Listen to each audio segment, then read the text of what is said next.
د حریت رادیو درنو اوریدونکو سلامونه نیکی هیلې مو ومنئ. هیله لرم چې تاسو به روغ جوړ او د صحت او عافیت جامې به مو پر تن وي او د شپه به مو تر دې دمه په خیر او خوشحالۍ را رسولي وي. د حجاز سیلۍ داستان مینوالو، دا د یو ځل بیا داستاني خپرونه پیل شو. په دې خپرونه کې زه زبیر تاسو ته هرکلی کوم. هیله لرم طرفای را سره ملتیا وکړئ او د حجاز سیلۍ داستان دا برخه هم را سره په مینه واورئ. قدرمن اوریدونکو، تاسو د حجاز سیلۍ داستان په شپږمه برخه کې را سره واوریدل. هغوی د خپلو پوځونو پر راټولولو او یو ځای کولو سره د مسلمانانو د ختمولو هوډ کړی وو.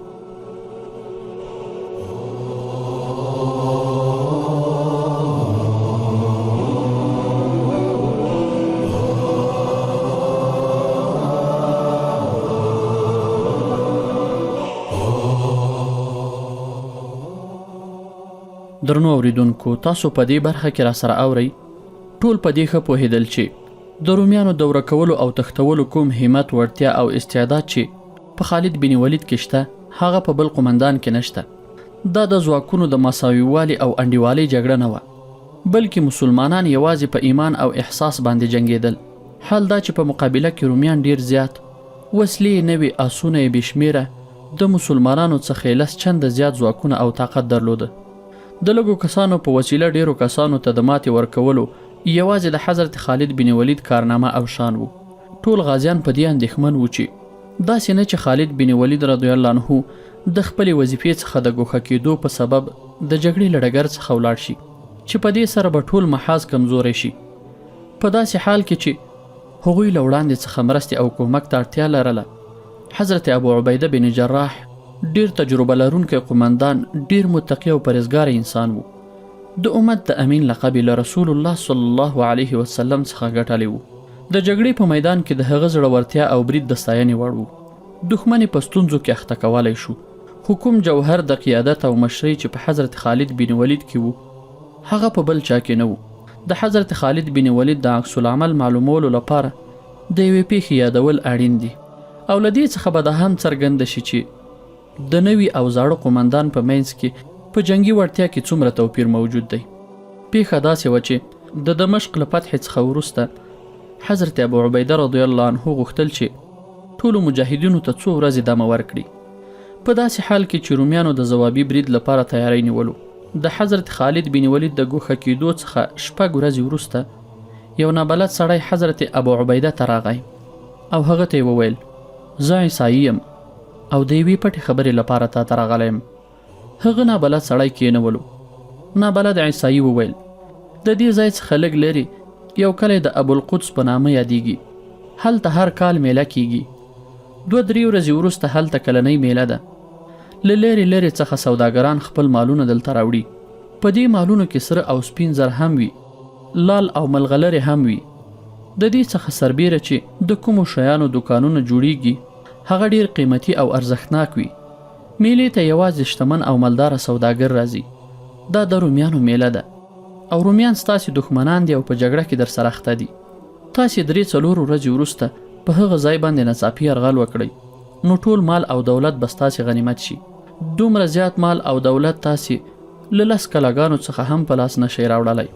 ابو عبیده رضی الله عنه هغه نابلد راتلونکي ته وویل چې ته خو هم عیسائی یې او دا میله هم د عیسایانو او یا یهودیانو ده، نو ته څرنګه غواړې چې د خپل دین او مذهب خلک تباه او برباد کړي؟ نابلد عیسائی وویل، زه ډیر اور پکې عیسائی یم. آیا ته په دې نه خبر چې کله د روم بادشاه عیسائی نه وو، نو هغه به د عیسائی دین منونکي ژوندي زمري ته اچول او هغه به ټوټې ټوټې کول او خوړل به. دا به هم تاسې ته څرګندوي چې د حضرت عیسی علیه السلام اعدام کوونکي هم رومیان وو، چې وروسته هغوی عیسایت ومنلو. نو څه وشول؟ رومیان اوس هم هماغسې بادشاهان دي لکه څرنګه چې له عیسایت څخه مخکې وو. رومیان خو عام عیسایان انسانان هم نه ګڼي. تاسې چې کومې سیمې نیولې دي هغو ته زه ولاړم او دا مې ولیدل چې تاسې ټول خلک که د هر دین او مذهب لرونکي وي یو شان حقوق ورکوئ او ټولو ته د انسان په سترګه ګورئ. زه د رومیانو په لاس روزل شوی انسان یم. که زه مسلمان نه یم نو څه وشول؟ زه خو عرب یم.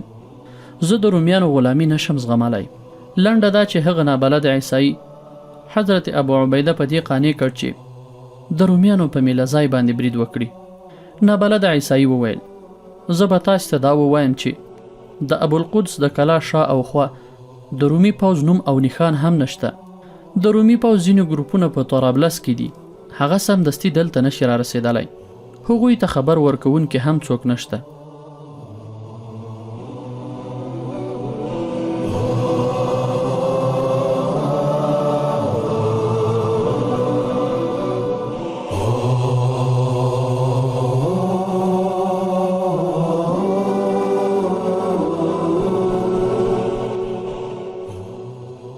د دې عیسایي د تلو څخه وروسته حضرت ابو عبیده خپل قمندانان را وغوښتل او هغوی ته وویل دې عیسایي د یو غوښن ښکار معلومات را کړي دي. ابوالقدس د رومیانو تر لاس لاندې سیمه کې پروت دی او د رومیانو سره زموږ جنگ دی، ځکه نو په داسې میله باندې موږ د حملې حق لرو. څه خطر هم نشته. رومي پوځ له هغه ځای څخه ډیر لرې دی. زه تاسې په زور هلته لیږل نه غواړم. هر څوک چې د دې جګړې مشري په غاړه اخلي هغه دې راوړاندې شي او 500 اسونه سپاره د ځان لپاره غوره کړي. حضرت ابو عبیده څو ځلې قومندانانو ته وکتل او سترګې په حضرت خالد بن ولید باندې خښې شوې. هغه دا هیله لرله چې حضرت خالد بن ولید به دې برید او حملې ته سمدستي تیار شي. حضرت ابو عبیده رضی الله عنه هغه ته همداسې کتل، خو حضرت خالد بن ولید رضی الله عنه ورڅخه بل لوري ته وکتل تر څو د ده څخه پام وګرځوي.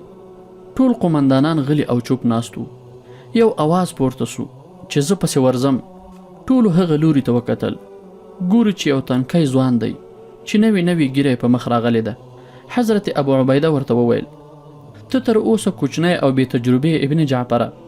په دې وخت کې حضرت ابو عبیده د حضرت خالد بن ولید په لوري وکتل، خو هغه همداسې چوپ او غلی ناست وو. نوی تنکي ځوان وویل زه خو دلته د سیال او چکر لپاره د کور څخه نه یم راغلی. په ما باندې د خپل شهید پلار پور او قرض دی. تاسې ټولو ته څرګنده ده چې زما پلار په کوم ځای کې شهید شوی وو. زه به د هغه د وینو بدل اخلم. زه کوچنی او د لږ عمر یم، خو په الله جل جلاله قسم چې بې زړه او ډارن نه یم.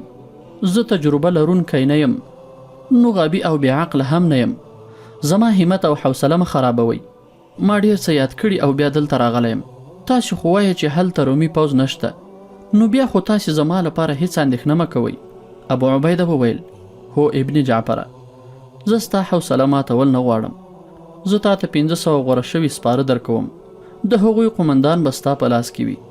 یو تنکي ځوان ته د 500 سپرو قمنداني ورکول په ښکاره د پوهې او هوښیارۍ خبره نه وه. خو دا کوم عادي ځوان نه و، بلکې هغه عبدالله بن جعفر و چې د رسول الله صلی الله علیه وسلم د تره د زوی و. حضرت جعفر رضی الله عنه د موته په غزا کې شهید شوی و. عبدالله بن جعفر رضی الله عنه ابن القدس ته د روانېدو لپاره تیاری پیل کړ چې 3 ورځې وروسته سر ته ورسېده.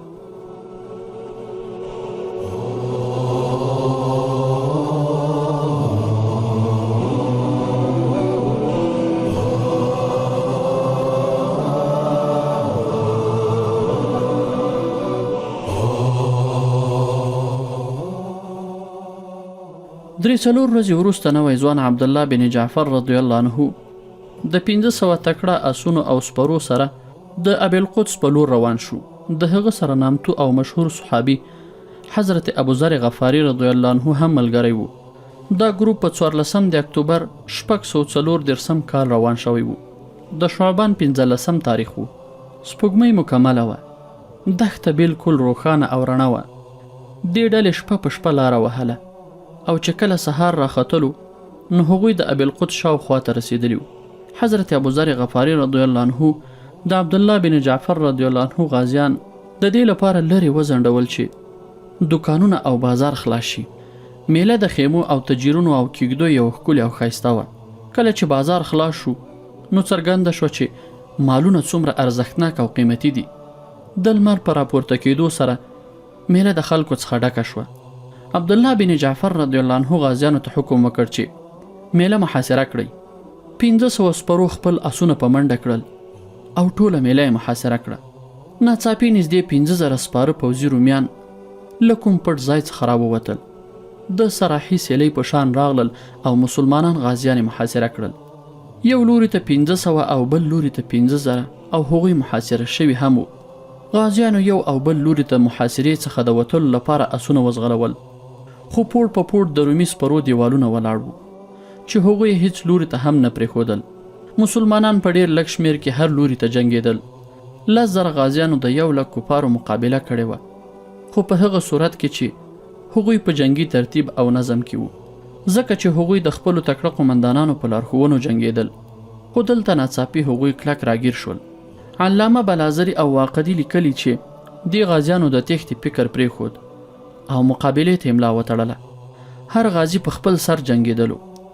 د مرګ او ژوند بازار ګرم شو. غازیان په ډېره میړانه جنګېدل، خو د 10 او 1 مقابله ډېره ګرانه وه. د رومیانو په برچو او تورو باندې غوڅېدل، خو د ځان څخه یې دفاع هم کوله. یو غازي مخکې له مخکې د محاصرې څخه ژوندی په څه چل وتلی و. لاره زیاته نه وه. هغه غازي آس غلولو او ځان خپل مرکز ته ورسولو. خپل عمومي قمندان حضرت ابو عبیده بن جراح رضی الله عنه ته وویل چې په ابوالقدس کې څه وشول، زه دا نشم ویلی چې زموږ څه ملګري به له هغې محاصرې څخه وتلي وي. راغلی سپاره غازي وویل او که هغوی وتلي نه وي نو بیا یو هم ژوندی نشي پاتې کېدی.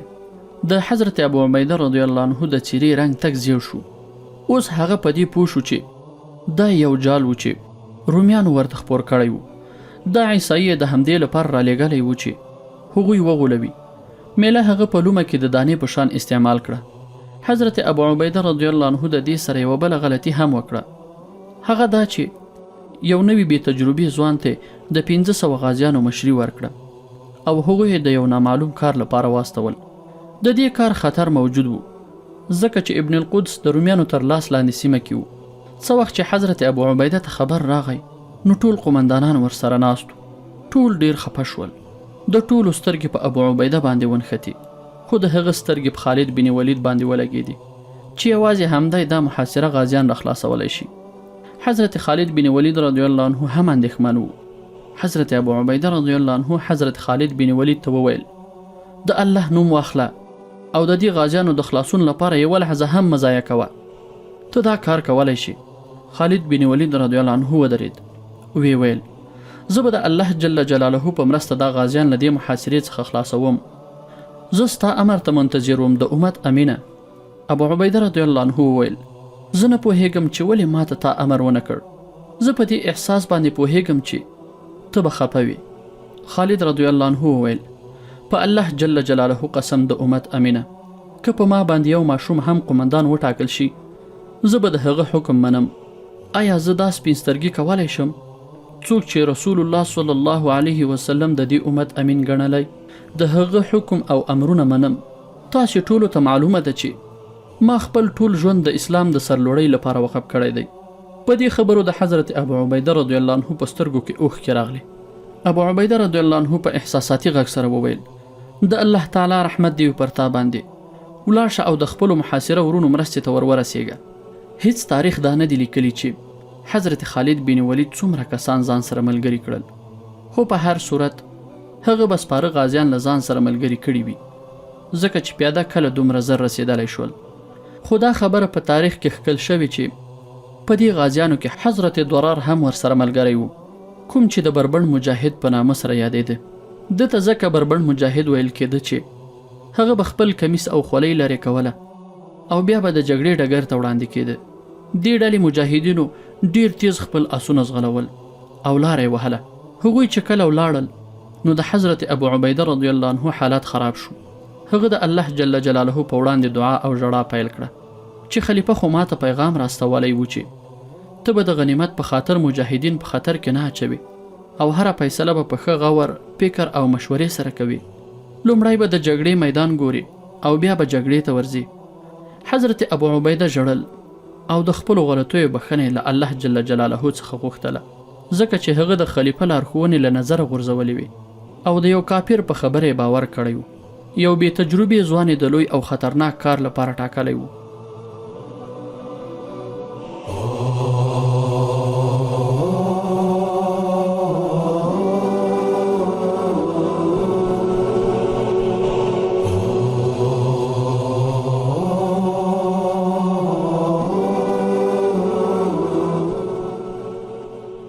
حضرت خالد بن ولید بربند مجاهد حضرت ضرار خپل ملګرو سره اسونه ځغلول او ابي القدس ته ورسېدل.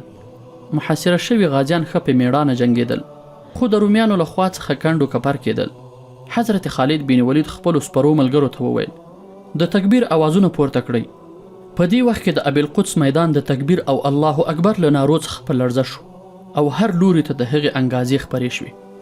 د تکبیر له اوازو څخه د حضرت خالد بن ولید مطلب او مقصد دا و چې په محاصره کې راګیر شوو مجاهدینو ته څرګنده شي چې دوی ته مرسته راورسېده. د دې څخه برسیره د رومیانو ورخطا کول هم مطلب و، ځکه چې هغوی د الهي نارې څخه په لړزه راتلل. د دې نارو په منځ کې حضرت خالد بن ولید رضی الله عنه خپل خاص आवाज هم پورته کړ، انا فارس الضدید انا خالد بن الولید. رومیانو دا आवाज مخکې هم اوریدلی و، ځکه چې هغه به د حملې په وخت کې هم دا आवाज پورته کولو. رومیانو په ډیرو میدانونو کې لیدلی و چې د دې نارې د لګېدو سره سم په هغوی قیامت را پریوزي. د حضرت خالد بن ولید رضی الله عنه دې نارې په مجاهدینو کې یو نوې ولوله را پیدا کوله. د ابن القدس په ډګر کې چې کله رومیانو د تکبیر او خالد بن ولید رضی الله عنه اوازونه واوریدل، نو په محاصره کې راګیر شوي غازیان پرېښودل او شاته متوجه شول.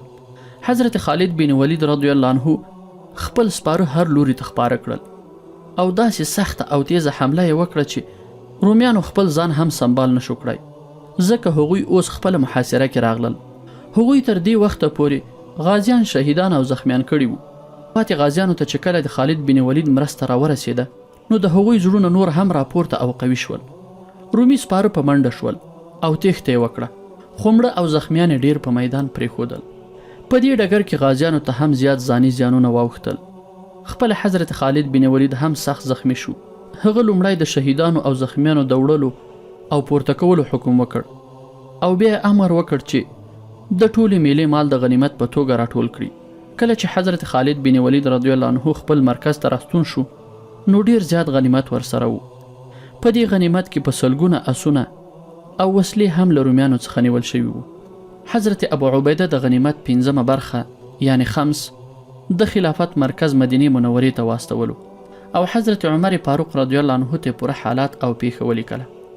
دا هم ولیکل چې زما څخه غلطي وشوه او حضرت خالد بن ولید په څه ډول میدان وګټلو او فتح بیا وموندله.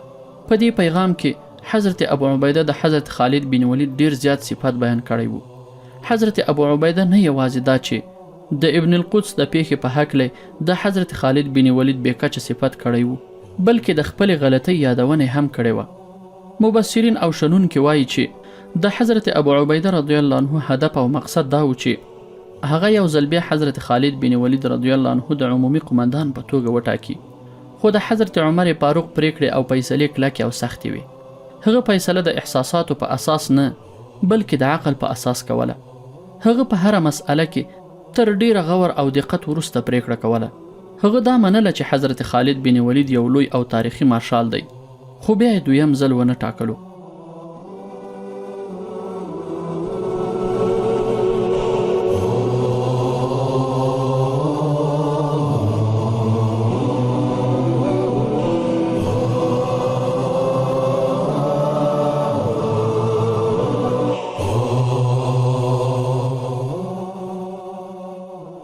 حضرت عمر فاروق د ډیر سخت مزاج پلار زوی وو.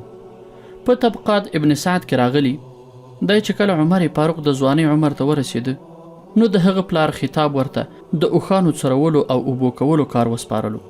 هغه وخت دا کار سپک نه ګڼل کېده، خو خطاب د خپل زوی عمر سره ډیره سخته رویه کوله. کله به چې هغه ستړی او ستومانه شو، نو چیرې به څملاسته، خو چې پلار به یې ولیده، نو سخت وهل به یې ورکول. د هغه ځای نوم خجناو، چیرې چې حضرت عمر فاروق اوښان څرول. دا ځای د مکې مکرمې سره نږدې پروت و. کله چې الله پاک هغه ته خلافت وسپارلو، نو یوه ورځ د هغه ځای څخه تېرېده، نو ودرېده. څه وخت هغه ځای ته کتل او بیا یې په سترګو اوښکې راغلې. الله اکبر الله اکبر الله اکبر. کله چې عمر فاروق دا الفاظ وویل، وروسته حضرت عمر فاروق رضی الله عنه دواړه لاسونه وغځول او وی ویل، ما به د لمڅي کمیس اغوستلو او دلته به مې اوښان څرول. کله به چې ستړی او ستومانه شوم، کې به ناستم او یا به څملاستم، نو پلار به مې سخت وهلم خو اوس داسې وخت راغی چې پرته له الله جل جلاله څخه بل څوک زما په سر نشته. د حضرت عمر فاروق رضی الله عنه په دې خبرو کې کبر او غرور نه و، بلکې عاجزي او الهي ویره و چې کله د خلافت په دې لوی کار کې راڅخه غلطي وشي نو الله جل جلاله به څه ډول وهل راکوي. د هغه په خبرو او عمل کې د ویښته په شان مخالفت موجود نه و. د خلافت په لومړیو ورځو کې چې هغه څه خطبې ورکړې وي د هغو څخه څرګنده د هغه شخصیت معلومیږي. حضرت عمر فاروق په خپله یوه خطبه کې وفرمایل زه مسلمان یم او یو کمزوری او عاجز بنده یم، د الله جل جلاله د مرستې او لارښوونې غوښتونکی یم. خلافت او واکمني زما فطرت کې څه بدلون نشي راوستلی. لوی او عظمت یوازې له الله تعالی سره خبرېږي. بندگان په دې لوی او عظمت کې هیڅ برخه نه لري. تاسو به هیڅوک هم داسې ونه ګورئ چې عمر فاروق رضی الله عنه د خلافت په سبب بدل شوی دی. زه د زړه هره خبره په پراخه ټنډه ستاسې په وړاندې کوم. که د چا اړتیا پوره شوې نه وي یا په چا ظلم او تیری شوی وي یا چاته زما له مزاج څخه تکلیف رسېدلی وي نو هغه دې ما ونیسي. زه هم ستاسې په شان انسان یم. په یوه بله خطبه کې حضرت عمر فاروق دا رنګ وفرمایل زه د خپل مسؤلیت په هکله پوره او مکمل احساس لرم. زما په وړاندې چې هر مسئله راوړی شي هغه لومړی په خپل حلوم، بل چاته یې نه سپارم، خو مخلصو او دیندارو ملګرو ته اړتیا لرم. د حضرت عمر فاروق دا پریکړه ډیره د زړورتیا و چې د ارتداد د جګړې ټول غلامان او وینځي دې آزاد شي. په هغه وخت کې د خلیفه په هره پریکړه باندې ګوتنیونه کېدای شوه او په لویه غونډه کې د هغه په وړاندې خبرې کېدې او خپل اعتراض وړاندې کېده او خلیفه به د هغه سپیناوی کولو چې ولې دا کار کړی دی، خو د مخالفت او سرغړاوي زړه چانه شو کولای. د زړه نه کولو لامل دا نه و چې ګوندې هغه خلک له سزا او جزا څخه ویرېدل، بلکې د هغوی ایمان او یقین پوخ او قوي وو. هغوی د نظم او ډیسپلین تابع وو. د امیر اطاعت او مننه هغوی فرض ګڼله. د مرتدو غلامانو او وینځو د خلاصون او ازادۍ په حکم باندې ډېرې دعوې او دنګلې سره وشوې، ځکه چې غلامان او وینځو خو هر چا نه ساتلی، بلکې د هغوی باداران به شتمن او د قبیلو مشران او سرداران وو. ځینې پکې سوداګر او تجاران هم وو. د هغو غازیانو سره هم وینځي او غلامان وو چې په دې جګړو کې جنګېدلي وو. د هغوی لویه ګوتنیونه دا وه چې موږ خو دا خلک د لومړي خلیفه حضرت ابوبکر صدیق په خوښه او د هغه په اجازه نیولي دي. ځینو به دا ویل چې موږ خو دا په بیه باندې اخیستي دي. د حضرت عمر فاروق ځواب دا و چې الله جل جلاله انسان آزاد پیدا کړی دی. د الله جل جلاله هیڅ بنده پرته له الله جل جلاله څخه د بل چا بنده نشي کېدی. د حضرت عمر فاروق رضی الله عنه هم دا ځواب چې خلکو ته ورکولو، خو هغه خپل او نامتو قومندان مسنی بن حارث یو بل څه هم سنجولی وو چې د هغې پایله ډیره زر را څرګنده شوه.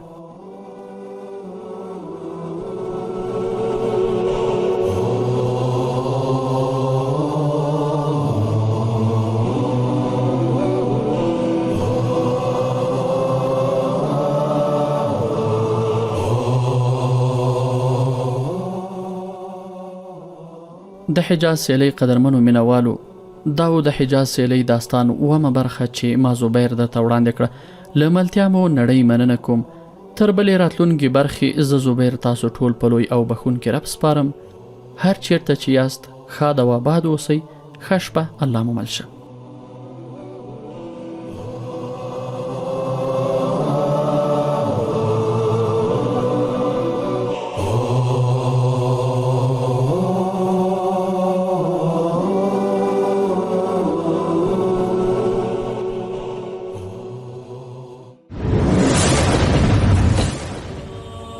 د حجاز سیلی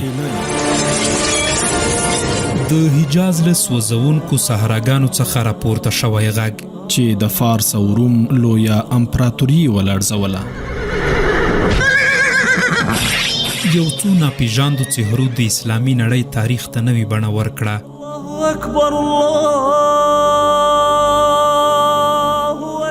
حجاز سیلی د خلفای راشدینو د اتلولیو او سرخندنو په زړه پورې ناول.